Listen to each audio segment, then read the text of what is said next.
Hi, my name is Dr. Brian Morrison, and I'm an assistant professor in the Philip Frost Department of Dermatology and Cutaneous Surgery at the University of Miami Miller School of Medicine.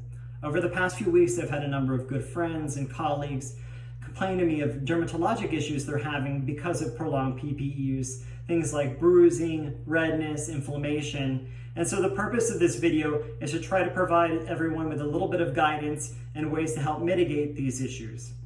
But before we get started, I have to really emphasize that no matter what we do, we must maintain the integrity of the seal of the N95 mask. So after you don your equipment, you should make sure that you do a seal check. And the CDC and OSHA have great instructional videos if you wonder how to do that properly. So let's first address kind of the bruising and redness people are getting in the lower eyelid, skin, bridge of their nose that's being caused from the pressure of the N95 mask. So the skin in this area is very thin and fragile, so it's prone to bruising and redness with pressure. So there are two ways we can prevent that from happening, or at least minimize it. And first is making sure that you don't put additional weight on the mask itself. So if other protective gear like a face shield is putting pressure on the mask, you want to try to prevent that from happening. The second way of doing it is by cushioning the area. And so I found two products that have been helpful. The first is the 3M microfoam surgical tape. This is a 2-inch one. You really only need a 1-inch one. I had to cut this in half.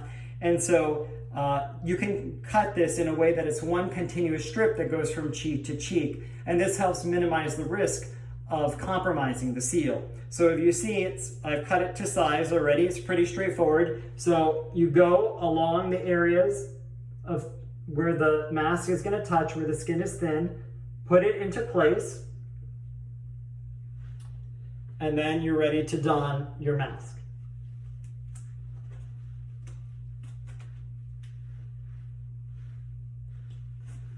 At this point, you would do a seal check. The tape itself is rather easy to take off. The best way to do it is to use lateral pressure to pull it from the side. You don't want, this helps minimize tearing of your skin and redness. The second product is called Duoderm. It's a hydrocolloid dressing, and unfortunately because of the shape of it, it's a rectangle, you can't get one continuous strip from side to side. So you have to actually cut two strips, and I have them overlap midline on the bridge of the nose. And when I've done this, I've had success in maintaining my seal, but of course you should always check on your own. So this is the way we do the Duoderm. See, I go over the bridge some, and then the other side.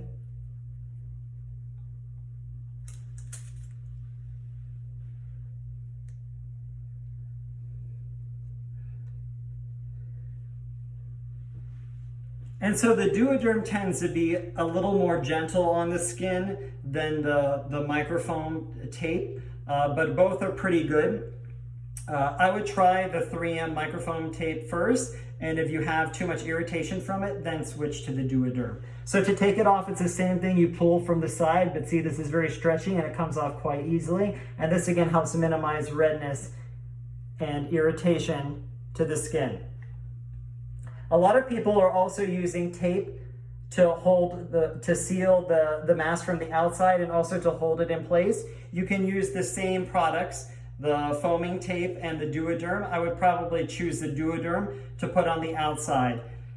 So moving along, now that I have the tape off, you can see that I'm a little bit red from that. That's pretty typical when you take the tape off. So there are a couple things that you can do to kind of calm the inflammation that you have from wearing the tape all day. And you should really try your best not to take the tape on and off throughout the day. Ideally, you would leave it on all day long, because every time you take it off or reapply it, you're further irritating your skin and risking bruising and redness. So if you're very inflamed, an easy thing to do is apply 1% hydrocortisone cream once to twice a day. It's over the counter, easy to get. Ideally though, you wouldn't use this product for more than 1 to 2 weeks, because prolonged use of topical steroids to the face can cause other issues, other dermatologic issues. If you find that you need it for longer periods of time, you should reach out to your dermatologist to get an alternative that's safer for long-term use. Otherwise, you really need to make sure that you moisturize your face, and you want something thick and an emollient. So a good emollient, something greasy, would be like Vaseline or Aquaphor. These are easy to find, inexpensive, and they're both very soothing to the skin and nourishing, and rarely cause any irritation.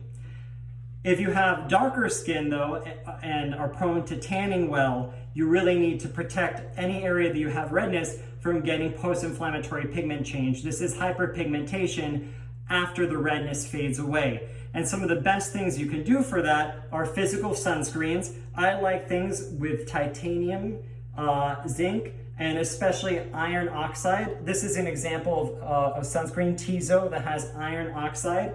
There are another number of other products though. SkinCeuticals has products, EltaMD has them, but the iron oxide not only protects you from UV light, but from visible light. And there are a lot of studies that show that visible light can also stimulate melanocytes. So you want to do your very best to protect your skin so you don't get a brown stain afterwards. So I hope that this video has been helpful for you. Thank you for your attention, and I want to thank everyone out there on the front lines helping save lives and take care of our country. I also would like to thank a very good friend of mine, Dr. Shaniqua McLeod, who's an ER doctor in the Bronx and helped me troubleshoot through all of this to come up with something that works.